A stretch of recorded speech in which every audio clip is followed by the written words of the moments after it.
রেস্টুরেন্টের একটি লোভনীয় item sweet and sour pineapple chicken.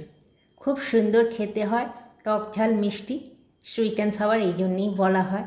সামান্য কিছু উপকরণ আর কয়েক টুকরো আনারস দিয়ে এত সুন্দর একটি রেসিপি ঘরেই তৈরি করা যায়। ফ্লপি নান বা বাটার নানের সঙ্গে দারুণ লাগে এই রেসিপিটি। তাহলে শুরু করি। এখানে আমি একটা পাকা আনারস নিয়ে সিডটা ছাড়িয়ে নেব। সিডটা কিন্তু ফেলবো না, এক্ষেত্রে সিডটা কাজে লাগবে বলে সাইড করে রেখে দিচ্ছি। তারপরে আনারসের চোখগুলো খোলাটা ছাড়িয়ে স্লাইস করে নেব।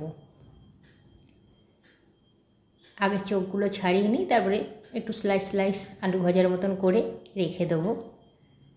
এখানে আমি 600 মতন চিকেন নিয়ে নিয়েছি, চিলি চিকেনের মতন পিস হবে।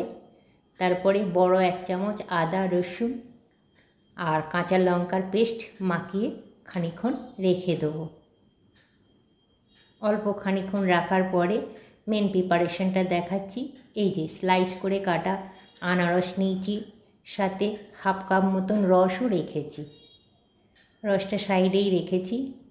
আর যে সিডগুলো রেখে দিয়েছিলাম, এগুলো ছোট ছোট করে টুকরো করে মিক্সিতে পেস্ট করে এটার রস বানিয়ে রাখবো। পাইনঅ্যাপেল চিকেনটার জন্য রসটা খুব কাজ দেয়, একটু বেশি করে রস লাগে বলে ওগুলো রেখে দিয়েছি। এখানে একটা বড় সাইজের ক্যাপসিকাম আর একটা টমেটোর বীজগুলো বাদ দিয়ে খোলাটা নিয়ে রেখেছি কেটে ছোট ছোট চৌকো পিস টুকরো। 10-12 কোয়া রসুন রেখেছি, 3টে বড় পেঁয়াজ আর কয়েকটি কাঁচা লঙ্কা চিড়ে রেখেছি। এরপরে আদা রসুন মাখানো চিকেনটার মধ্যে স্বাদ মতন লবণ দিয়ে নেব আর কয়েক ফোঁটা সোয়া সস দেবো, খুবই সামান্য, একদম বেশি দেবো না, জাস্ট একটা টেস্টের জন্যে এটা অল্পই দিচ্ছি। এটা দিয়ে একটু মাখিয়ে রেখে দেবো। তারপরে একটা ডিম নিয়ে নিয়েছি, ডিমটা এর ওপরেই দিয়ে দেবো। একইবারে করছি, ভালো করে ডিমটা মাখিয়ে একটু রাখলাম। তারপরে বড় 2 চামচ ময়দার 1 চামচ কর্নফ্লাওয়ারটা 1 চামচ দিতে হবে, ময়দাটা একটু বেশি, এটাও দিয়ে দিলাম। এটা দিয়েও ভালো করে মাখিয়ে নিচ্ছি চিকেনের ওপর কোটিংটার জন্যে। এরপরে একটু চিলি ফ্লেক্স দিয়ে দিলাম, এটা দিয়েও মাখিয়ে রাখছি। বড় 1 চামচ সাদা তেল দিয়ে দিলাম, এতে চিকেনগুলো একটু ক্রিস্পি ভাবও আসবে আর ময়দার কোটিংটা বেশ সুন্দরভাবে লেয়ারটা তৈরি হবে, ছেড়ে যাবে না। তেল গরম করে নিয়েছি। তেলের মধ্যে পকোড়াগুলো আগে ভেজে নিচ্ছি।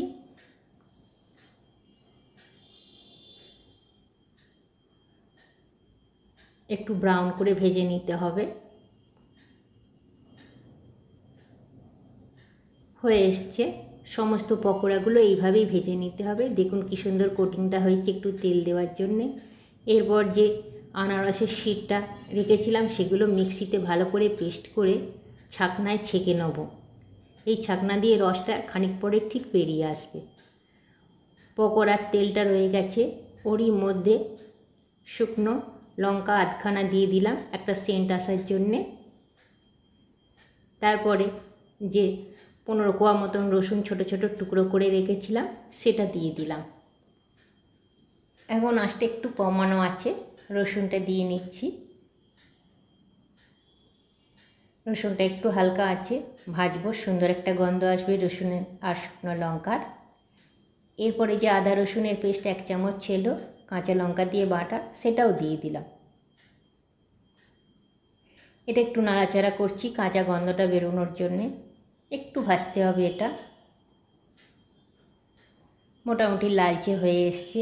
এই সময় যে 3টে বড় সাইজের পেঁয়াজ কেটে খোলাগুলো ছাড়িয়ে ছাড়িয়ে কাটতে হবে, একটার সঙ্গে একটা যাতে জয়েন্ট না থাকে সেইগুলো ছাড়িয়ে রেখেছিলাম, সেই পেঁয়াজগুলোও দিয়ে দিলাম।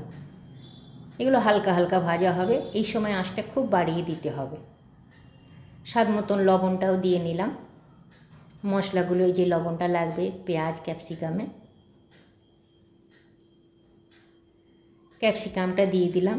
এগুলো আঁচটা বাড়ানো আছে, খুবই হালকাভাবে ভাজতে হবে কালারটা ধরে রাখার জন্যে। টমেটোর যে বীজ বের করে রেখেছিলাম সেই টমেটোগুলোও দিয়ে দিলাম, ছোট সাইজের একটা টমেটো।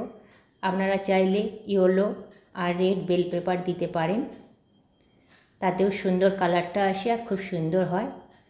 আমি ওটা স্কিপ করেছি, টমেটো আর ক্যাপসিকাম দিয়ে দেখাচ্ছি। মোটামুটি ভাজা হয়ে এসছে। এই সময় কয়েকটি লঙ্কা চিড়ে দিয়ে দিলাম। ঝালটা যে যার স্বাদ মতন দিতে পারেন।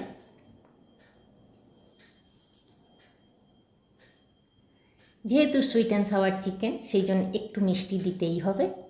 একটু চিনি দিলাম। এগুলো হয়ে গেছে ভাজা। এরপরে যে কয়েক ফোঁটা সোয়া সস রেখেছিলাম সেটা নিয়েছি। বড় 1 চামচ রেড চিলি সস আর হাফ বাটি মতন টমেটো সস রেখেছি। প্রথমে সোয়া সসটা দিয়ে দিলাম।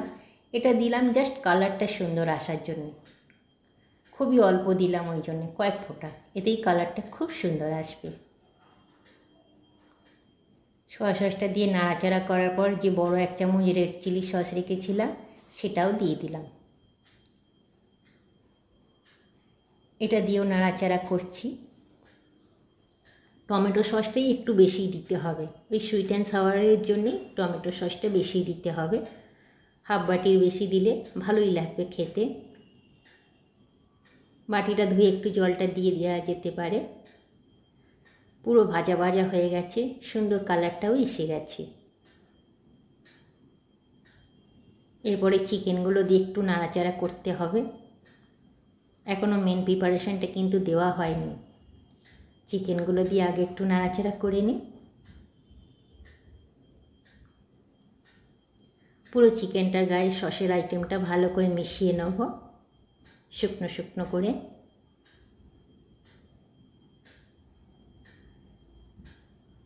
এরপরে কিন্তু রসটা দিতে হবে। এই যে আনারস স্লাইস করে কেটে রেখেছি সেটা, আর যে রসটা হাফ কাপ নিয়েছিলাম আনারস থেকে বেরিয়েছে সেটাও দিয়ে দিলাম। এগুলো দিয়ে কিন্তু একদম শেষের দিকেই দিতে হবে, অল্প খানিকক্ষণ রাখতে হবে যাতে স্মেলটা খুব সুন্দর আসে। ঠিক নামানোর আগে এই আনারসটা আর আনারসের রসটা দিতে হবে। খুব ভালো করে নাড়াচাড়া করে নিচ্ছি।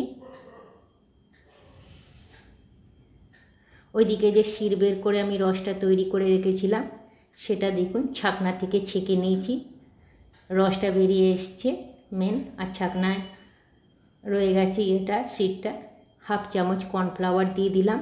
হাফ কাপ রসে হাফ চামচ কর্নফ্লাওয়ার দিয়ে দিলাম। এটা গুলিয়ে নিয়ে ভালো করে সাইড থেকে দিয়ে দেবো। এতে একটা গ্রেভিও তৈরি হবে আর সুন্দর একটা সেন্ট তৈরি হবে পাইনাপেলের।